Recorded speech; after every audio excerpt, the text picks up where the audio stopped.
All right. Hello. Thank you guys for joining me tonight. Today's training is going to be researching like a pro. I'm going to go over, some tips and tidbits on researching, why we research, what we research, kind of the lowdown on it. Researching is one of our biggest things that has to do with our business. If we don't research, then we won't have the knowledge we need to book for our clients.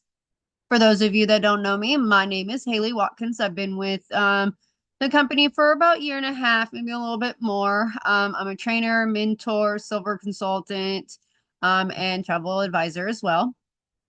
This is being recorded to put up on my YouTube.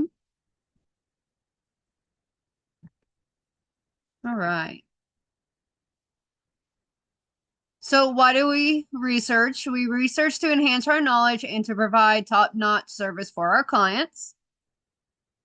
What we research. So we want to be researching client preferences and requirements. So, where at in their destination are they wanting to go? Are they wanting to go to the countryside, the city, the beach?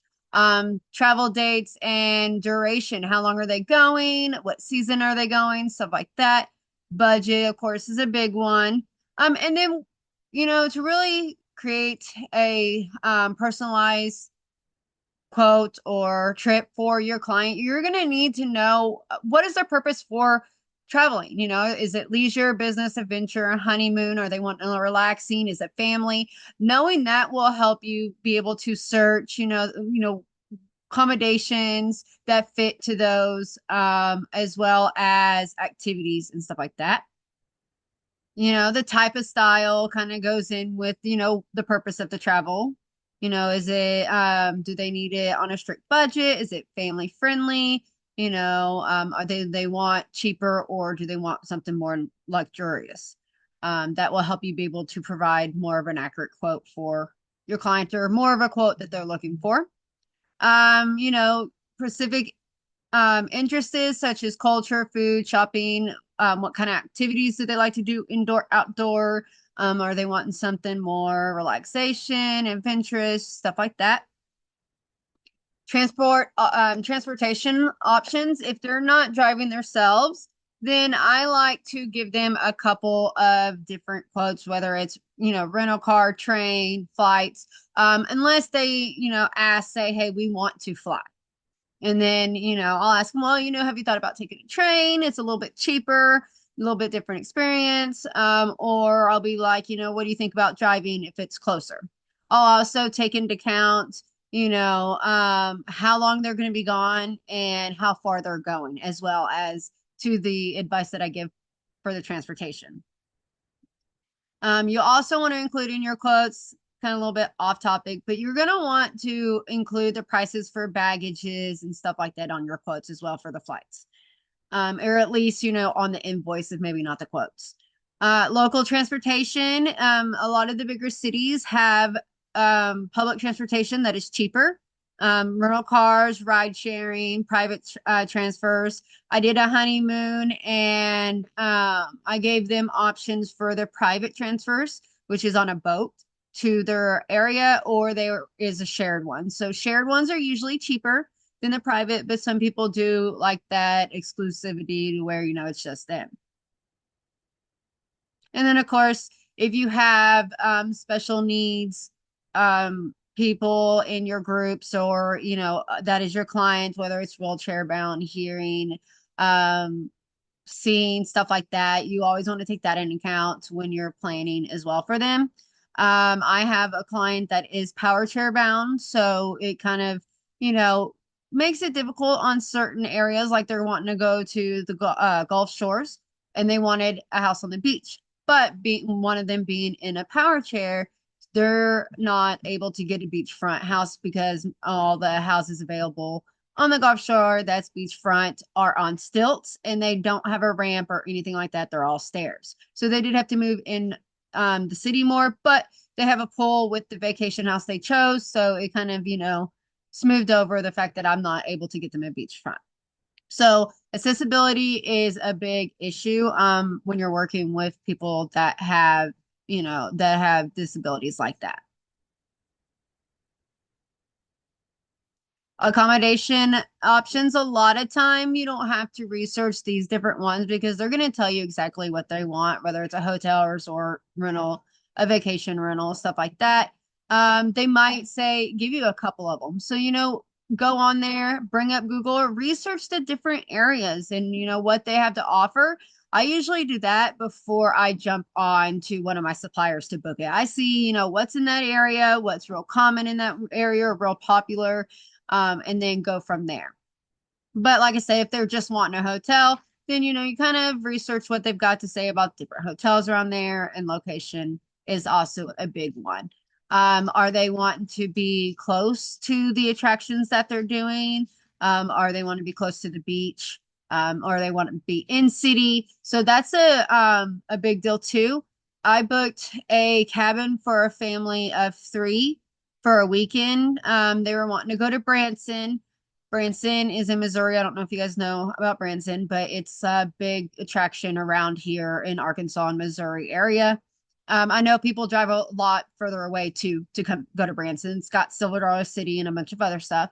But Branson is a tourist city. They are expensive. The hotels there are expensive. So I was able to get them a cabin that fit their budget. Actually, is a little bit under their budget, but it was in Lampe, Missouri, if I said that right. So it's right outside. It was like 30 minutes from Branson. So it's not right in the city, but it's close enough that they could get there in plenty of time and it fit their budget. So I kind of look into places like that too, because if you're outside the bigger cities, it's going to be a little bit cheaper than being in the big cities, unless they're like, no, we want to be in Branson. It'd be a little bit different.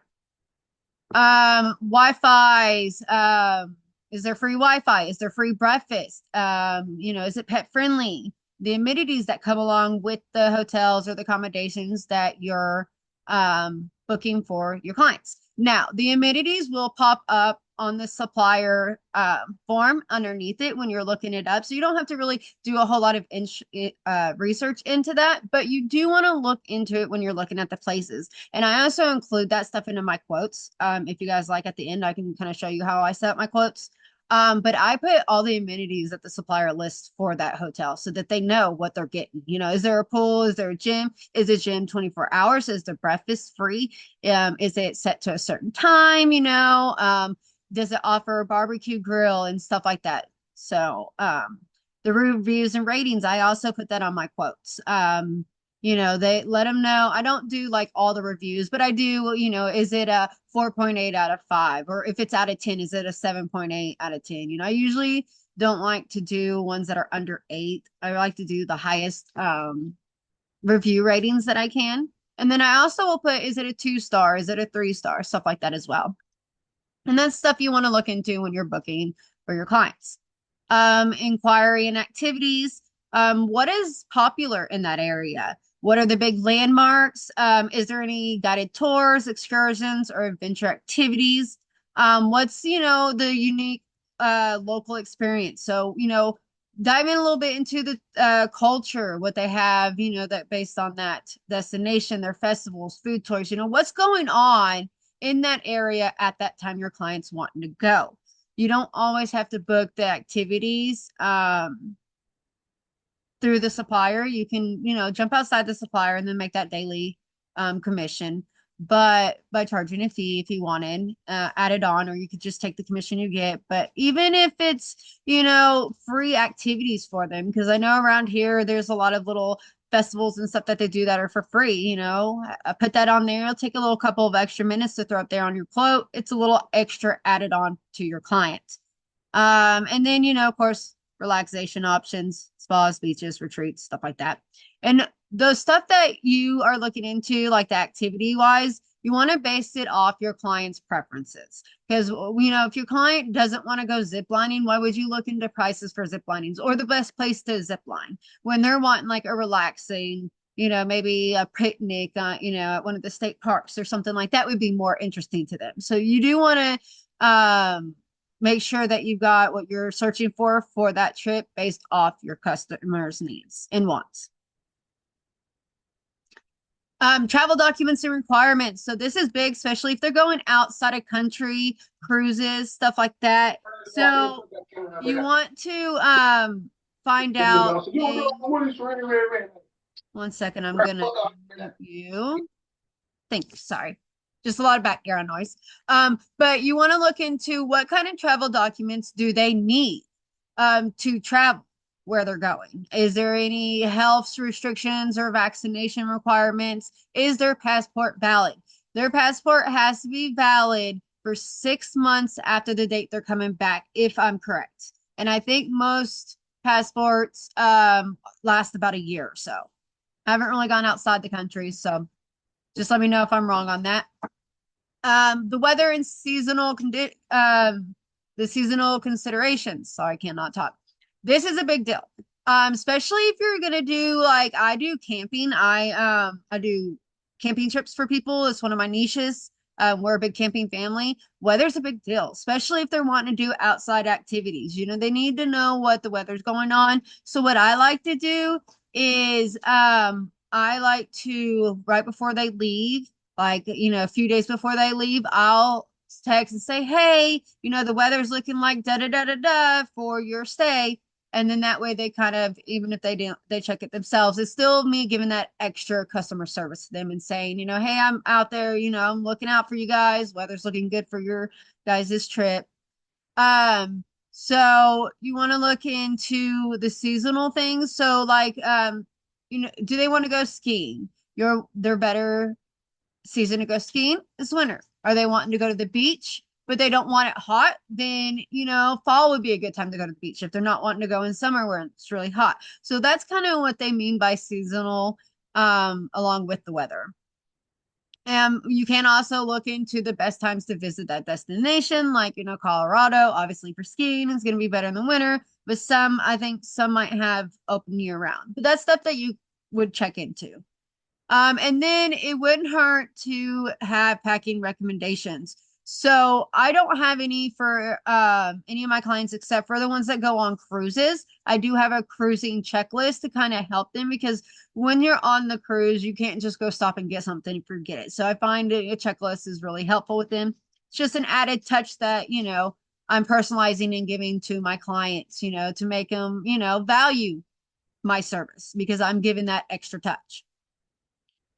Safety and accessibility. We kind of touched on accessibility, but you want to make sure, that it's not like an active war zone or, they have their area closed to people, stuff like that. So you want to, make sure we're up to date on all that when we're booking, especially outside of the country. Sometimes our clients don't keep up with all that. And that goes for the health and travel advisors. And then, you want to make sure that if you have a disabled or an elderly traveler, that you are doing as much research into the accessibility of the locations you're sending them, whether it's the activities, hotel stay, vacation home, whatever it is. Travel insurance. I like to use 10 leg. I don't really use the other suppliers' insurance.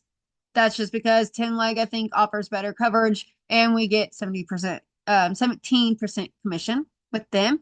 I definitely, let them know, hey, it is recommended to get travel insurance. If you're using the Archer, excuse me, the Archer credit card authorization form, the new one has it on there where they check yes or no whether they want travel insurance or not. That is a big thing to have on your authorization form if you're not using Archers because this covers you.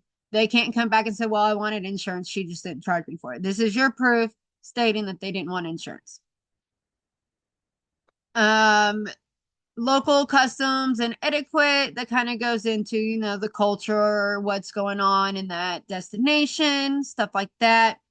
Up to date on laws and regulations if they pertain to your client. His tipping customs and stuff like that are always good to know. Cost and special deals, of course, that's kind of a no-brainer one. That's one of the ones that most people are going to know that we do look into. So I like to go in between two different suppliers if I can on the prices for a combination of flights and activities. That's really up to you if you want to do one supplier or look at multiple, but it is a better way to get the deals. We can research package deals, promotions, discounts as well. And then loyalty program. So if they've flown, let's say American Airline, I don't know if they do it or not, but and they get American Airline number and they get so many points. That's one example. Another one is with the cruises. Whenever you book with a cruise, you get a number and that follows you with every cruise and you accumulate points and that gets you more like accommodations and better deals and added bonuses, amenities. I don't know why it took me a minute to think of that word, but anyways, amenities to add on to each of your cruises. Like I know Royal Caribbean and Carnival are really big on those. So the more they cruise, the more cruises they go on, the better, deal they get on the casino or, better deal they get on the room, stuff like that, depending on, All right. Client specific needs. I've kind of touched base through this on through all these little slides. That is the biggest deal. You don't want to waste your time researching something that your client's not going to be interested in. So, find out if they have any dietary restrictions or preferences if you're giving them options on hotel or hotels, restaurants and places to eat. Um, it wouldn't hurt to let them know, where a local hospital is. That's up to you if you want to go that far in depth in your research. Is swear language support such as hearing and a chain or a translator. So if your client's going out of the country but they don't speak that language there, that extra step would be into looking for a translator for them. That is not something you have to do. That is, just that extra step, that extra customer service, that personal little touch going out of your way for your client. By doing all these or researching, and I spelled the really long. Anyways, by researching all these areas, you can craft a seamless, enjoyable, and customized experience for your clients.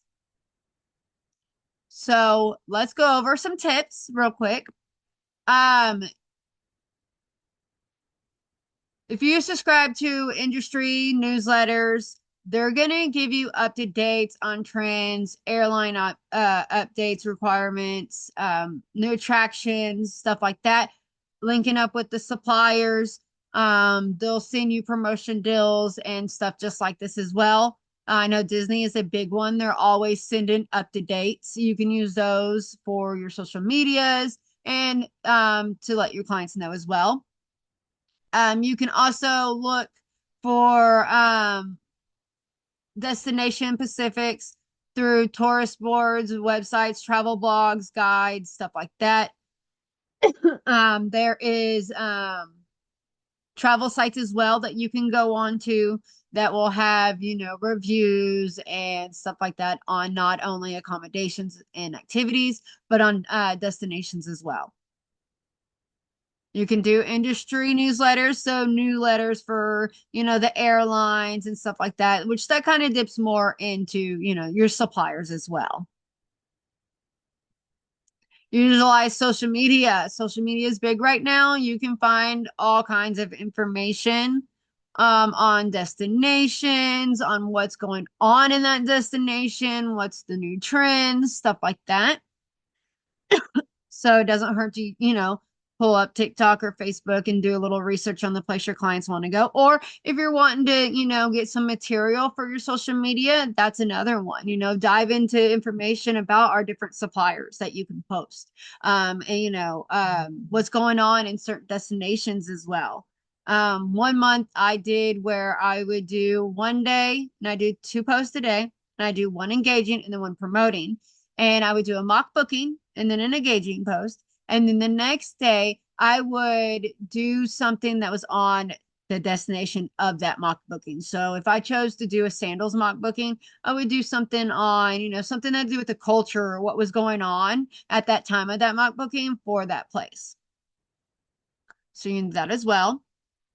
And then also stuff like that real quick that you do on the destinations, that's reusable content. If it doesn't have a date on it or a price that can change, you can use it. So use it 1 month, wait a few months, and then use it again.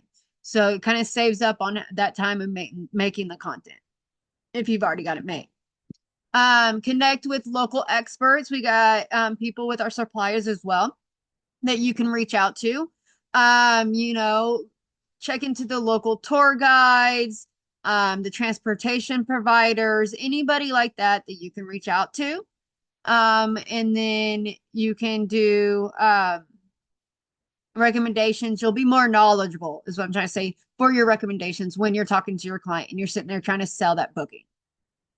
Master booking tools. And the best way to do that is to get in there and do your mock bookings, get in there and play around. That is the best way to get to know your booking tools. And the better you know your booking tools, the quicker you can book, quicker you can throw those quotes up. Join travel forums. You get TripAdvisor. That's the one I was trying to think of that I cannot for some reason think of it. TripAdvisor is one of the ones I was talking about earlier. You can go on and they'll have accommodations and activities and stuff like that. And it'll have reviews on it and all kinds of information, pictures you can use, stuff like that. And then there's other sites that other forums that you can use as well. Check reviews and ratings. This is a big thing. I will check the ratings on a place from the supplier and then TripAdvisor.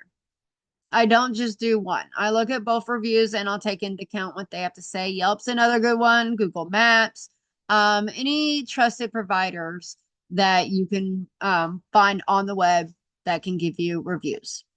You can even go to, say you're booking with one supplier, like say Vax, you can go and you pull up a hotel, you can go to that hotel site and see what reviews are on that hotel site as well. I do too, just so that it's not too time consuming. Research visa and health requirements. We kind of touched in that a little bit. Attend travel trade shows and webinars. Our suppliers have a lot of them have trainings and webinars and stuff like that. It's a really good way to get to know them and their booking tools as well. And then keep a knowledgeable database. Now, this is not something you have to do, but this is great to do if you want to use Google Sheets or Google Docs or anything like that. You know, keep little tips on what you've learned and stuff. And then, follow, as many of these tips as you can, and this will help you provide the exceptional recommendations to your clients. This will help with your bookings. This will help with you being knowledgeable when you go to pitch the sale. If you're knowledgeable and you're excited about it, they are too. They'll get excited about it, is what I mean. So, does anybody have any questions? You can throw them in the chat or you can unmute.